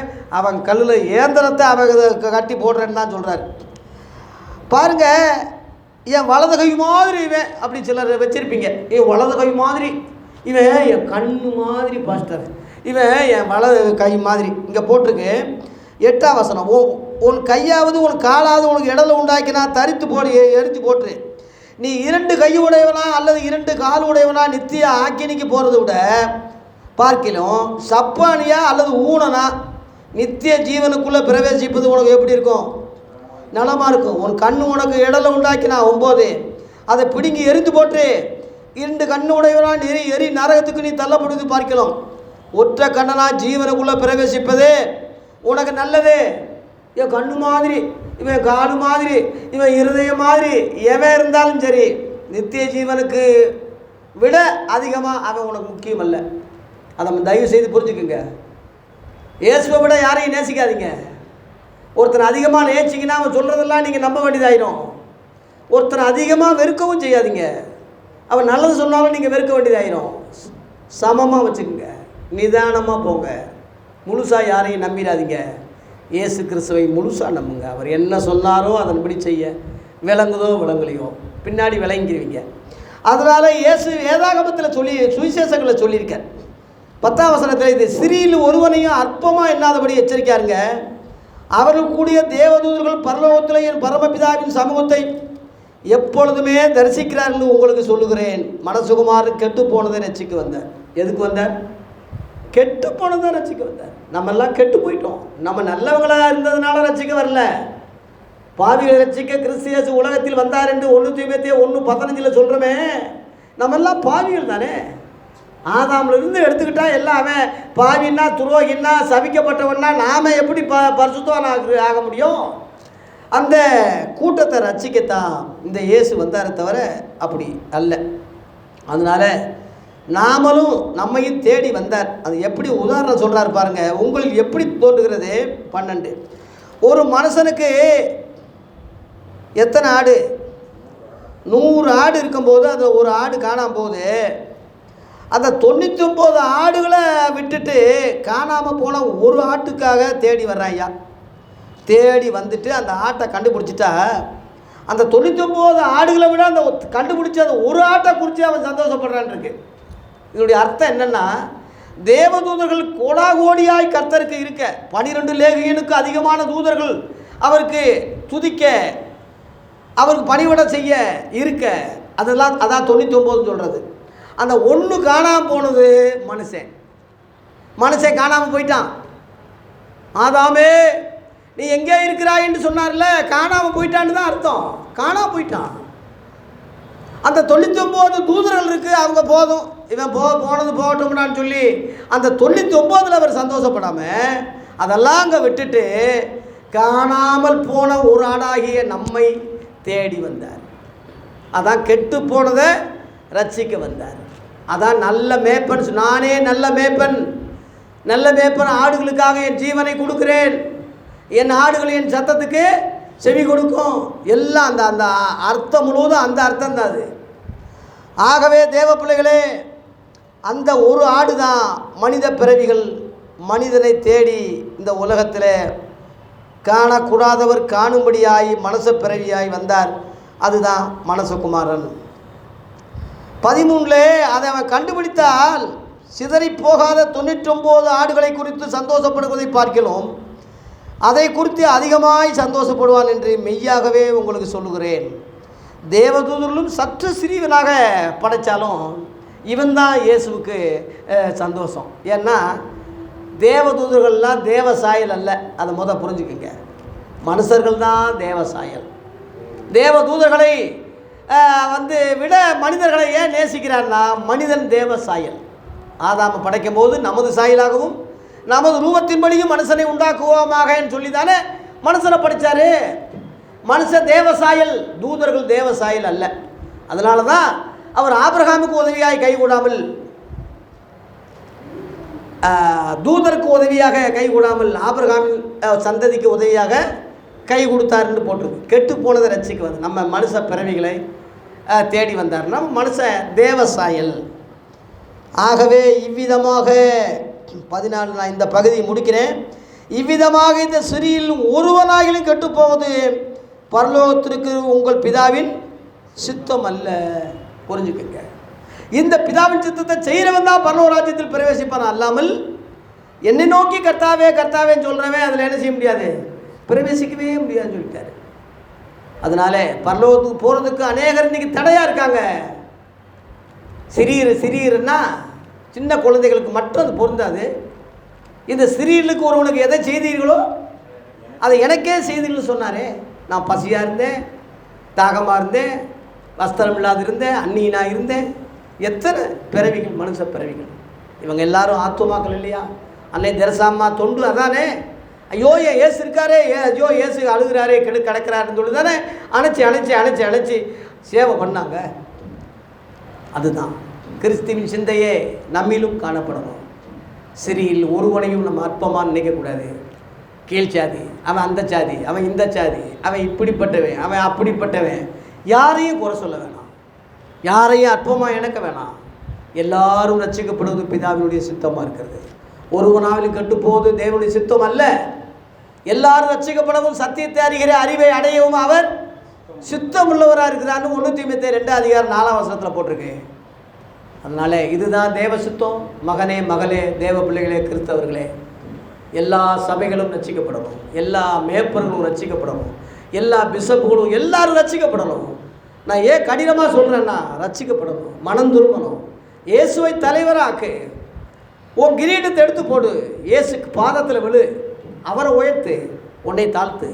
சின்ன பிள்ளைகளுடைய காரியம், தன்னை பிள்ளை போல தாழ்த்துகிறவன் எவனோ அவனே பரலோக ராஜ்யத்தில் பெரியவனாக இருப்பான். நீ பரலோகத்துக்கு வரணும்னா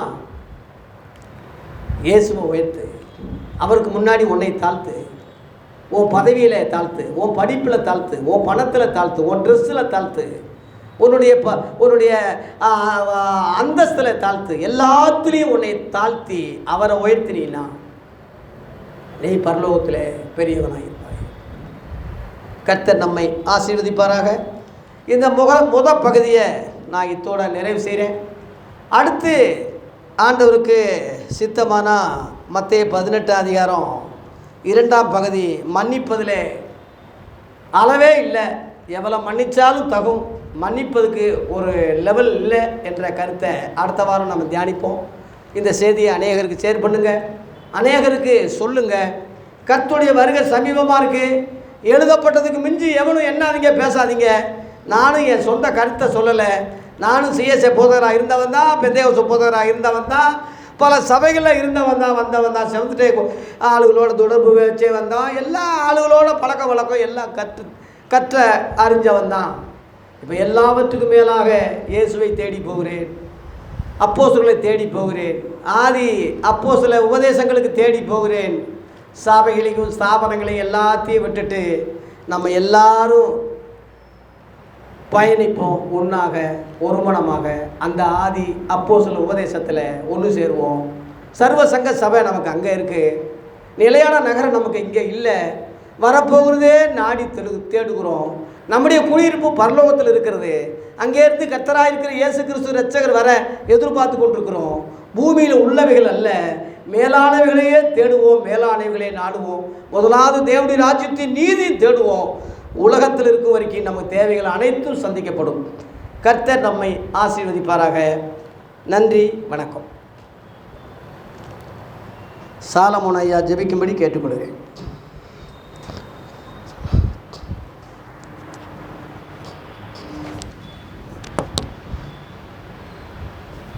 ஸ்தோத்திரம் ஆண்டவரே.